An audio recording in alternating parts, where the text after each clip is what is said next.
म्हणून हे दान दे गा देवा तुझा विसर न व्हावा. देवा एवढंच दान दे की तुझा विसर मात्र कधी पडू देऊ नको. देवाचा विसर जर पडला, आता जेवढे जेवढे आपले संसारिक मनुष्य आहेत ना, त्या प्रत्येकाला देवाचा विसर पडलेला आहे. खरं सांगा मावशाहो, आपल्याला आनंदात देव आठवतो का? पोराचं लग्न आहे देव आठवतो का? पण पोराचं लग्न जमेना देव आठवतो, बरोबर. नातू दंग असता तुम्ही देव आठवतो का? नाही. पण नातू होत नाही तेव्हा देव आठवतो. म्हणजे दुःख आलं की देव आठवतो, सुखात देव आठवत. अरे सुखात देव आठवायला शिका. ज्या क्षणी तुम्ही सुखात दुःखात प्रत्येक क्षणाला देवाला आठवचाल ना, देव तुमच्याजवळ राहिल्याशिवाय राहणार नाही, आल्याशिवाय राहणार नाही. परंतु आम्ही आठवायला तयार नाही. म्हणून महाराज म्हणतात तुझा विसर पडू देऊ नको बाबा. रात्रंदिवस तुझं भजन आम्हाला करतात, रात्रंदिवस फक्त तुझं नामचिंतन आमच्या मुखामध्ये असावं, सतत तुझं भजन करता आम्हाला यावं, एवढी अपेक्षा ठेवता तू माझे तुकोबराय का?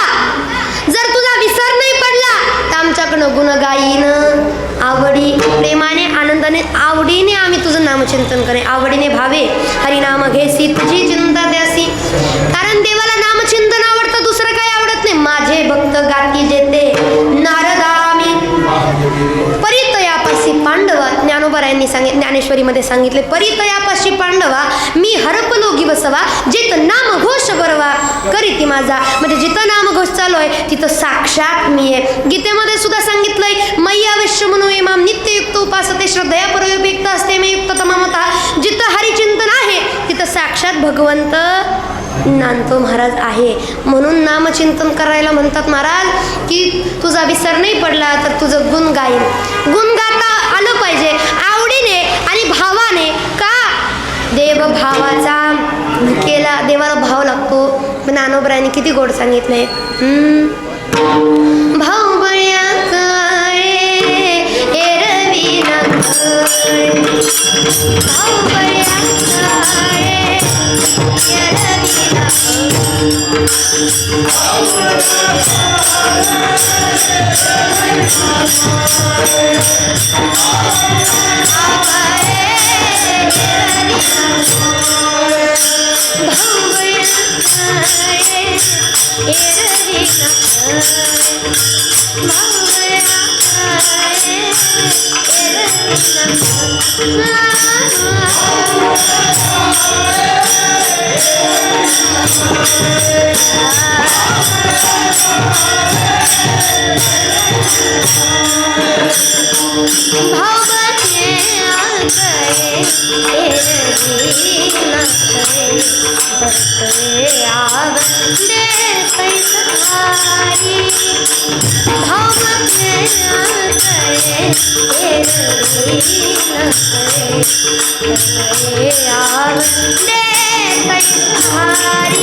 भाव आवडतो म्हणून भावाने हरिमुखे म्हणा, हरिमुखे म्हणा पुण्याची गणना कोण करी.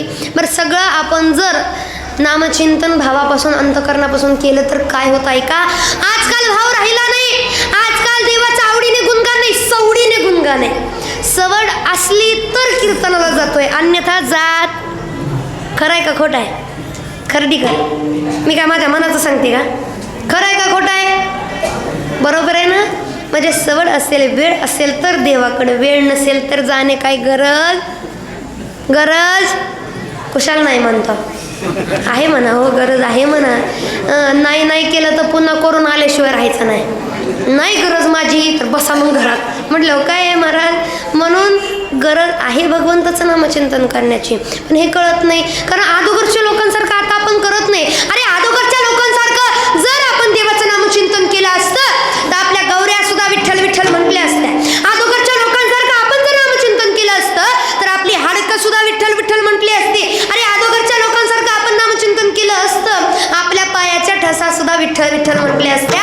अगोदरच्या लोकांसारखं आपण नामचिंतन केलं असतं तर आपल्या रोमातून विठ्ठलाचा आवाज आला असता. पण रोमातून तर जाऊ द्याच, पण मुखातून सुद्धा येत नाही. याचा अर्थ आपण आवडीने करत नाही महाराज. आवडीने करावं.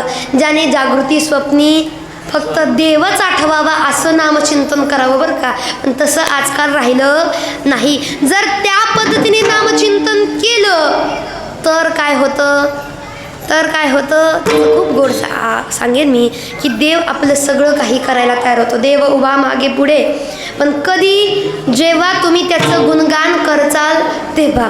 माझ्या भक्त प्रल्हादाने काय केलं, अरे रात्रंदिवस नारायण नारायण नारायण श्रीमन्नारायण नारायण नारायण श्रीमन्नारायण नारायण नारायण श्रीमन्नारायण नारायण नारायण श्रीमन्नारायण नारायण नारायण नारायण नारायण श्रीमन नारायण नारायण नारायण.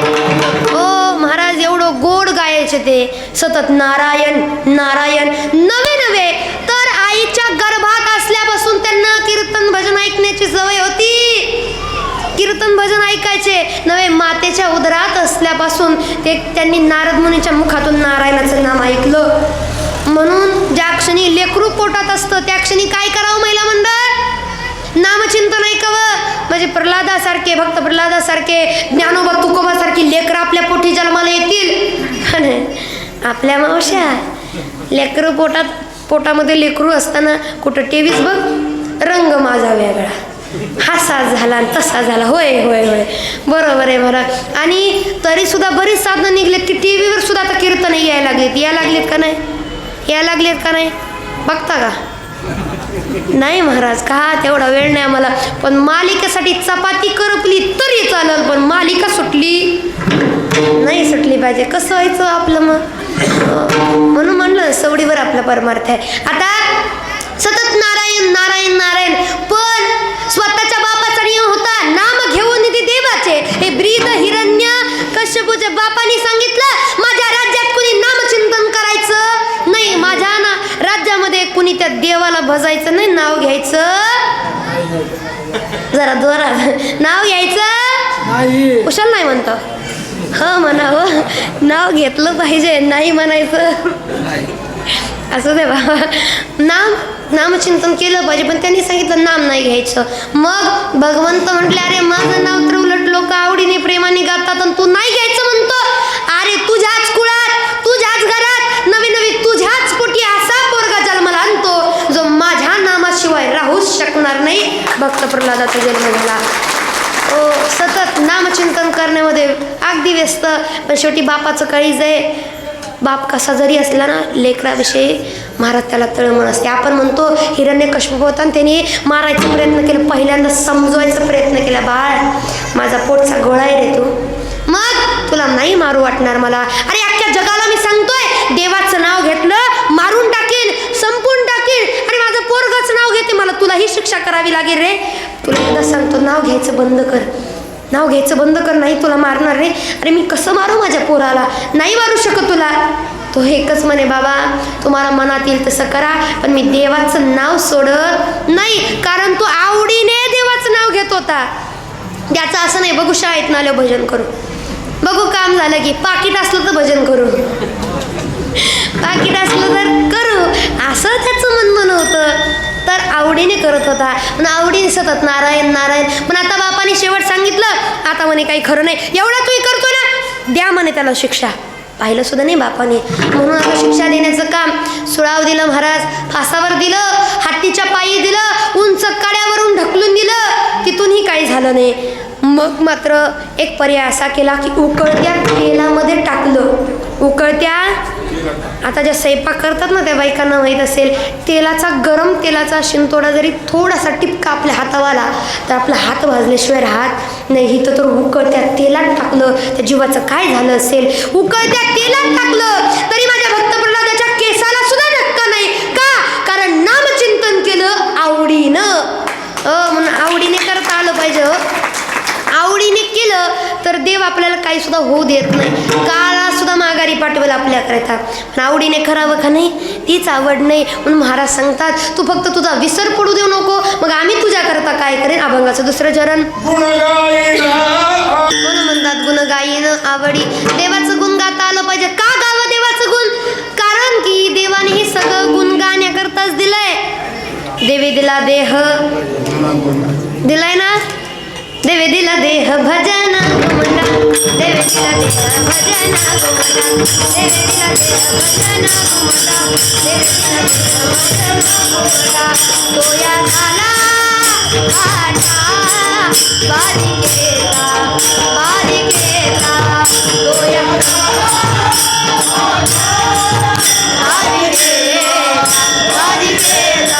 देवे दिला, देवे दिला, देवे दिला देह भजन घुमटा, देवे दिला देह भजन घुमटा, देवे दिला देह भजन घुमटा, देवे दिला देह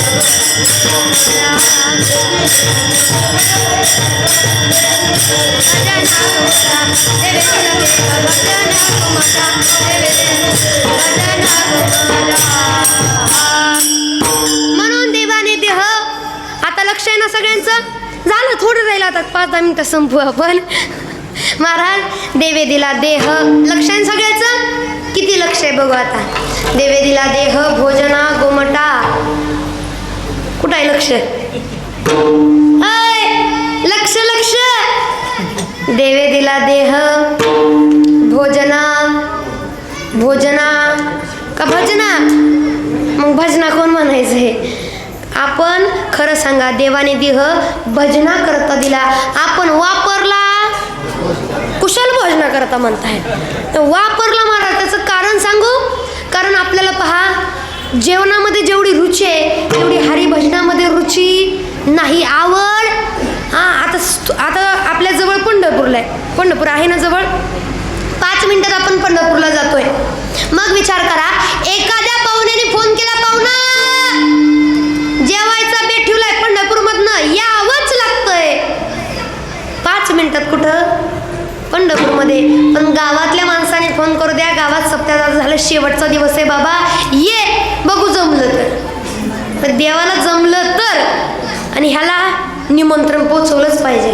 आणि निमंत्रणाची बोंब अशी आहे महाराज की घरातला एक तरी बिना माळकरी ठेवतात. का? निमंत्रण पोचवायचे. पोचवा पोचवा पोचवा, तेवढंच राहिले महाराज.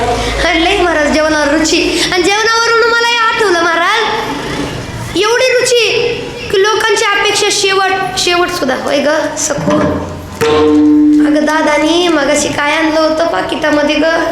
काय नाही तात्या, गुलाबजाम आणलं होतं. एखादा देती का ग? झालं माझं किती राहिलंय, सरलं सगळं. शेवट गुलाबजाम खाऊन, देवाचं नाव घेऊन नाही, गुलाबजाम खाऊन काय केलंय महाराज आपण. आणि जेवणावरून आठवलं, जेवण समोर आलं की आपले एक श्लोक म्हणतात ना, म्हणतात का नाही? असतो ना बऱ्याच ठिकाणी. आमच्यामध्ये सुद्धा. कारण अन्न हे परब्रह्म, बरोबर. म्हणून म्हणतात आपल्याकडं श्लोक म्हणून पुंडली करून जेवण चालू करतात.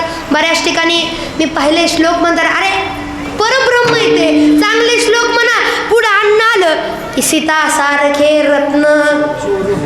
जेवताना अरे जेव बाबा, राहून आणि जेवणच नेलं मग कळलं तुला. नाही, जेवताना काय काय करतात बघ, ते जाऊ द्या.